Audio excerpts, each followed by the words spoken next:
Halo, akhirnya ketemu lagi di video Hafiza Elvira dan kali ini aku akan ngebahas seputar alasan-alasan kenapa perlu berkuliah non-profit management di Amerika Serikat.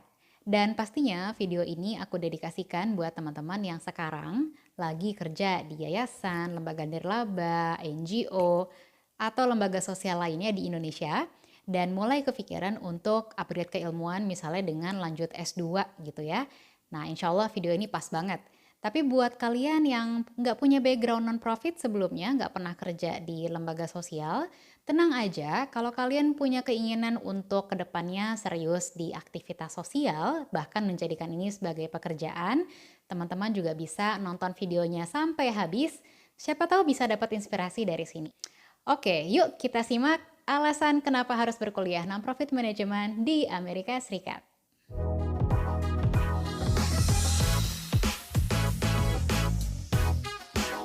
Pertama aku mau cerita dulu, kenapa aku bisa tiba-tiba masuk ke dunia non-profit gitu ya. Jadi ini sebenarnya perjalanan cukup panjang, 12 tahun terakhir aku aktif di kegiatan atau di dunia non-profit, mulai dari inisiasi program sosial, kerja di salah satu NGO, dan juga akhirnya kerja di salah satu lembaga pemerintah. Kalau mau flashback sedikit, aku dulu lulus S1 bukan dari bidang non-profit, tapi dari ilmu keperawatan. Long story short, aku masuk ke pekerjaan di dunia non-profit ini sebenarnya juga karena ada kesempatan dan akhirnya udah terlanjur betah sampai sekarang. So, pada saat kepikiran aku mau lanjut S2 lagi, sementara bidang S1 aku cukup jauh gitu ya dari bidang yang sekarang, meskipun ada kemiripannya, tapi pengalaman kerja aku justru lebih banyak di bidang non-profit. Nah, akhirnya aku mulai cari tahu deh perkuliahan apa ya yang pas, yang kira-kira masih nyambung gitu di bidang filantropi juga. Nah, jadi setelah riset kampus, riset jurusan di beberapa negara, akhirnya aku ketemu nih dengan banyak banget daftar kampus yang menyediakan program studi non-profit management. Dan ternyata kampus-kampus ini adanya di Amerika Serikat.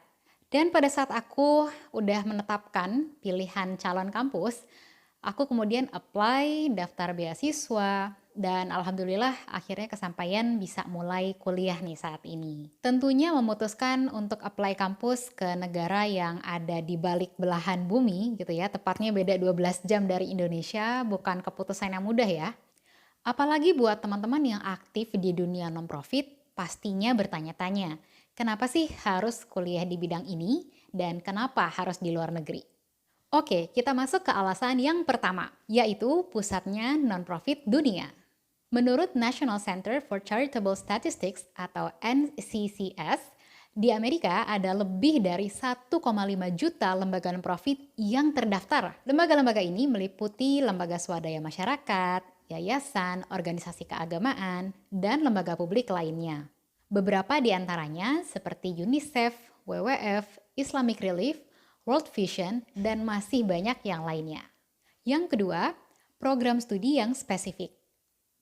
Gak pernah kebayangkan kalau ada jurusan non-profit management di universitas. Di Amerika justru ada banyak kampus yang membuka jurusan ini. Seperti Columbia University, New York University, University of Southern California, Washington University in St. Louis, dan lain-lain. Mata kuliah yang diajarkan juga sangat bervariasi loh. Jadi ini tuh ngebahas tentang berbagai hal yang dikelola oleh lembaga non-profit. Contohnya, non-profit sector and philanthropy, board governance and leadership, ethics in non-profit sector, fundraising, marketing and communications, grant writing, financial management, social entrepreneurship, dan lain-lain. Yang ketiga, kesempatan internship. Kalian bisa magang atau intern di lembaga non-profit yang ada di sini, baik itu selama kalian kuliah ataupun nanti setelah lulus S2.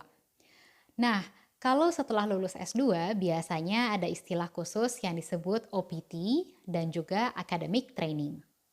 Kalau OPT ini biasanya untuk pemegang visa F atau F1 dan Academic Training biasanya adalah untuk pemegang visa J1. Kelebihan dari ikut internship ini yaitu kalian bisa dapat pengalaman. yang dipelajari di kampus dan bisa diterapkan langsung di organisasi atau lembaga tempat kalian magang. Yang keempat, pelatihan gratis. Banyak banget loh ternyata info pelatihan dan seminar gratis yang bisa diikuti oleh pegiat non-profit di sini. Misalnya nih, The Non-Profit Marketing Summit yang diadakan secara online selama 3 hari full day, berbagai webinar tentang non-profit marketers guide, fundraising, donor acquisition, dan masih banyak yang lainnya. Selain gratis, ada juga kegiatan yang pastinya berbayar ya. Beberapa pelatihan atau program sertifikasi mengenakan biaya tertentu, termasuk untuk konferensi yang biasanya diadakan oleh asosiasi, seperti Association of Fundraising Professionals. Yang kelima, variasi program fundraising. Jadi ada keunikan dan juga perbedaan nih antara program fundraising di Indonesia dan juga di Amerika.